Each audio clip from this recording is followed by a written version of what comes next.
Hari ini kita datang ke seller terbaiknya Hobiku, Pak Daniel ya.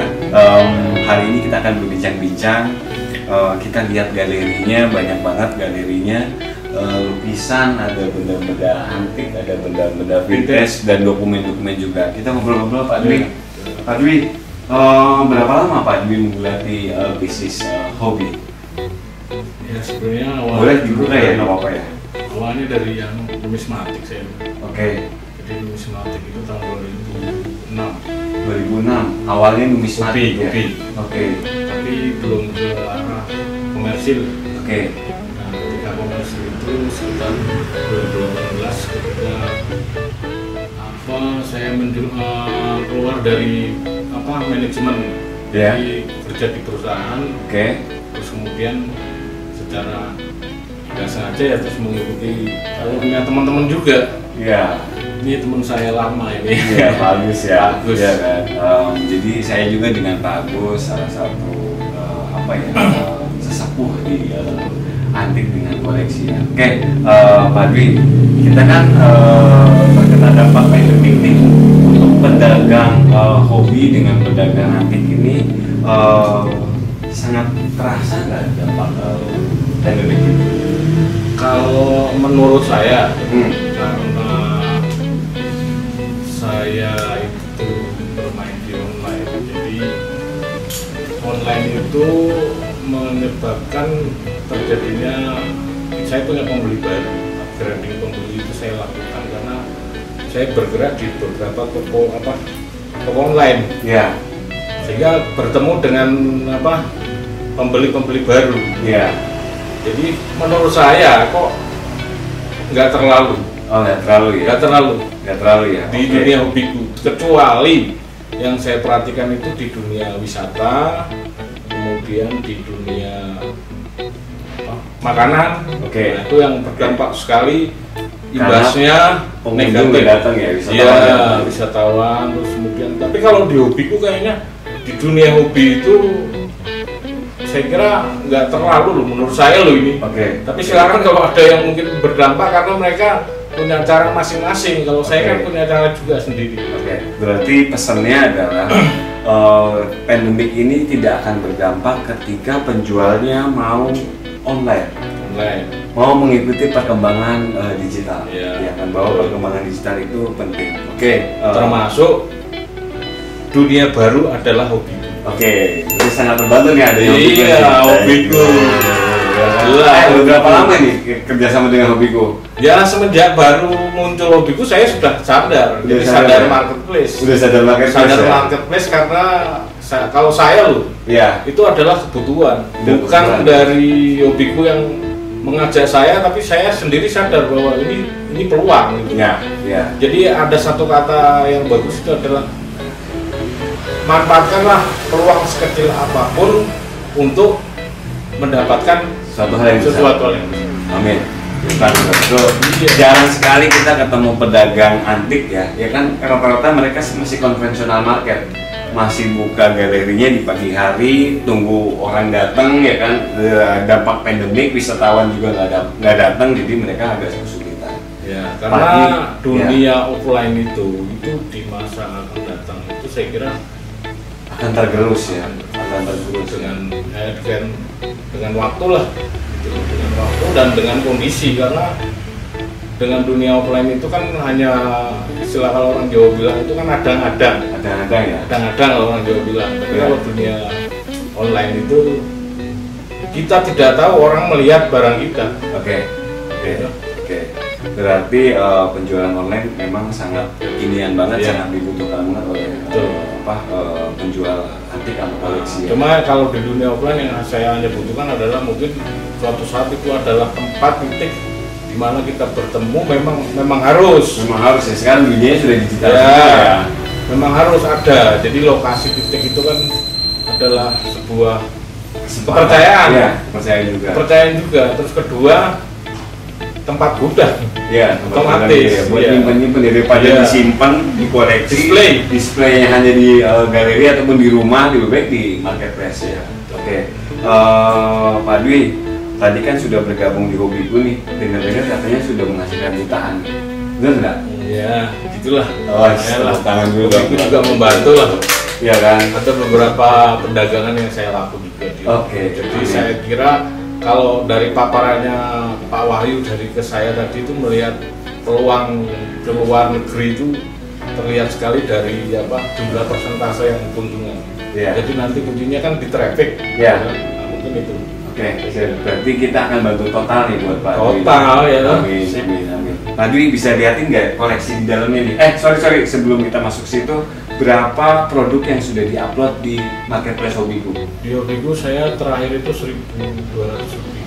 1.200. Wow. Jadi saya mengimbau pada teman-teman ya silakan ya, kalau menurut saya sih peluang ini kenapa nggak dimanfaatkan, karena salah satu marketplace pertama yang menciptakan khusus Hobiku, khusus benar-benar koleksi hobi, fokus ya kan, khusus fokus benar koleksi hobi. Berarti teman-teman di luar sana, teman-teman Pak Dwi, ayo kita bareng-bareng teman-teman dari Jawa Timur, Jawa Tengah, Jawa Barat sampai Sumatera, Kalimantan. Saya kira ini bisa dilihat dari kunjungan percakapan di Hobiku itu ada beberapa dari Sumatera yang menanyakan jalan saya.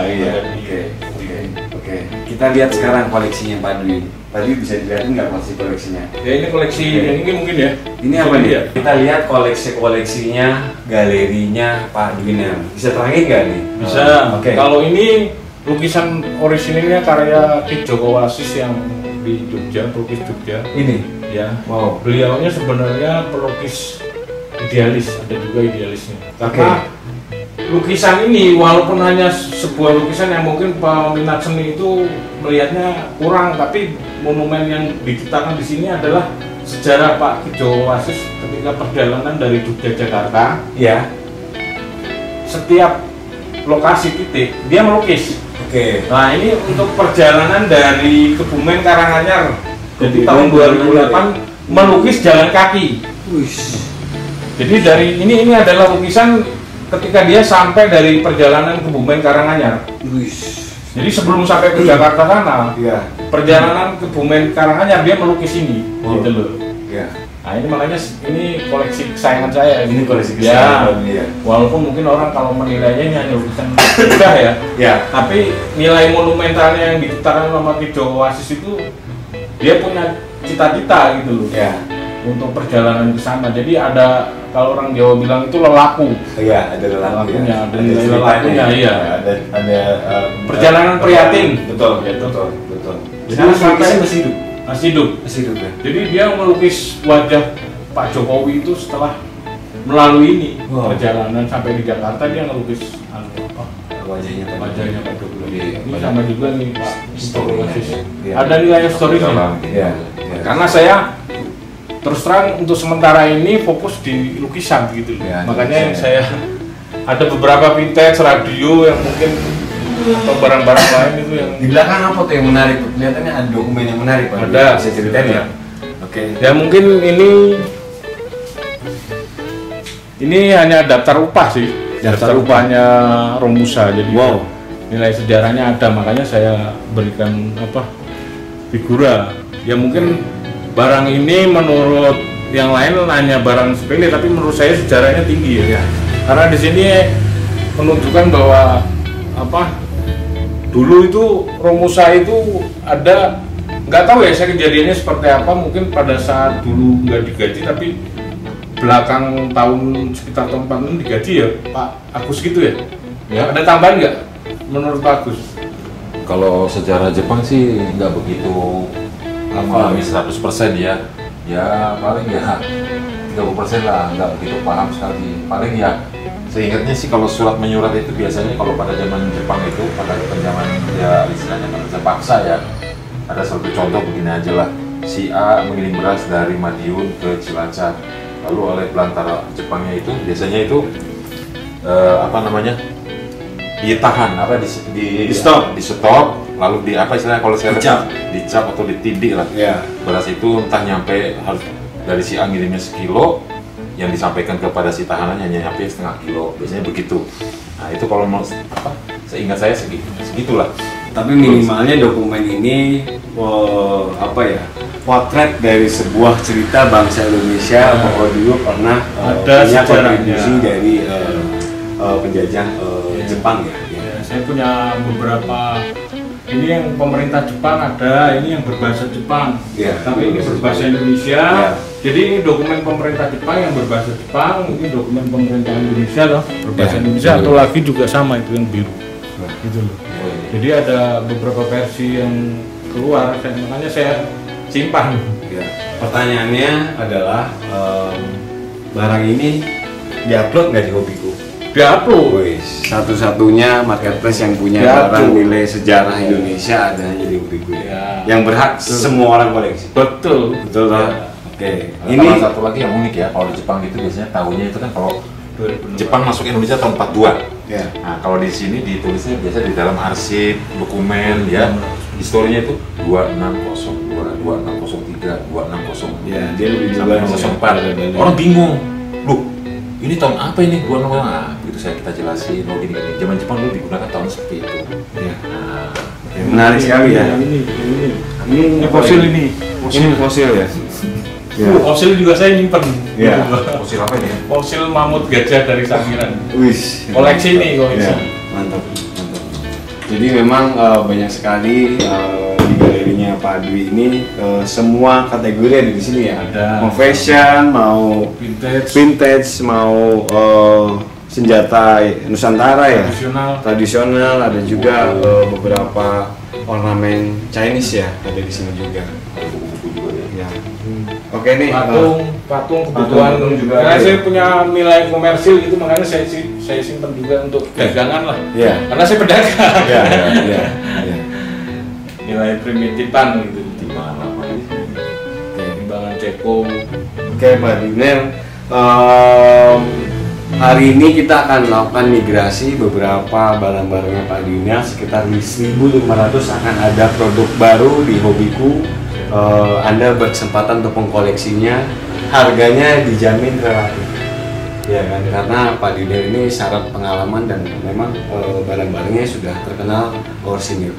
Pak Dinel, apa nih harapan buat teman-teman seller di sana membeli di Hobiku? Sama kemajuan? Ya harapannya buat saya sih, bagi yang belum masuk ke Hobiku ya segera saja masuk ke Hobiku, karena terus terang aja kalau untuk seller ya upgrading pembeli salah satu jalan adalah membuka toko online. Betul. Upgrading pembeli itu kuncinya, karena di dunia ini kan peluangnya sangat luas sekali gitu. Betul. Apalagi Hobiku tuh berdasarkan paparan Mas Wahyu tadi sudah membuat jelas sekali. Beberapa kunjungan Indonesia masih nomor 1. Di kedua Amerika. Berarti di situ ketiga Islandia ya. Berarti di situ ada peluang kita untuk kesempatannya lebih luas di luar negeri. Untuk go to internasional. Amin. Kita juga terima kasih Pak Dinel sudah sangat membantu kita. Produk-produknya juga bagus sekali. Harapannya segera mengkoleksinya. Kita ucapin terima kasih Pak Dinel. Thank you Pak. Sukses selalu ya. Ini teman lama. Thank you teman-teman.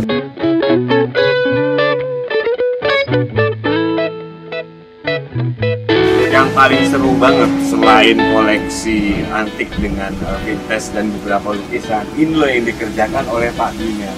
Pak Dinel, ini apa nih? Ini motor merknya sedikit tapi modelnya jatuh banget. Ini idenya dari motor 50cc Lamborghini. 50cc Lamborghini idenya. Jadi ini yang model Eropa. Ini model beberapa model. Nah, dia modelnya tankinya seperti ini. Tankinya seperti ini ya. Ini kita buatin plat sendiri. Kapasitas tankinya? Kapasitas tankinya karena ini motor hanya jarak pendek. nggak siap touring, hanya jalan dekat lah. Komplek perumahan atau masuk kampung, dua literan ya? 1,5 liter lah. Ya. Ini custom banget. Banget. Dari Suzuki Shogun. Ini awalnya mesinnya Suzuki Shogun dan di custom jadi seperti ini ya. Kalau yang ini khusus sepeda, jadi ini khusus apa? Wanita. Cocok untuk lebih melo, melankolis. Ya. Dari Suzuki Shogun 2 tak, pas kan namanya di Tornado. Melo Minion. Sepeda Minion. Ini dikerjakan oleh sentuhan tangan-tangannya Mas. Bahkan lihat, ini yang paling unik banget. Wow, Ini dari Suzuki Matic Spin. Matic Spin ya. Buat jadi bobber kecil gitu. Yang cocok. Kalau ini siap touring, Ini siap touring. Karena mesinnya sebelum posisi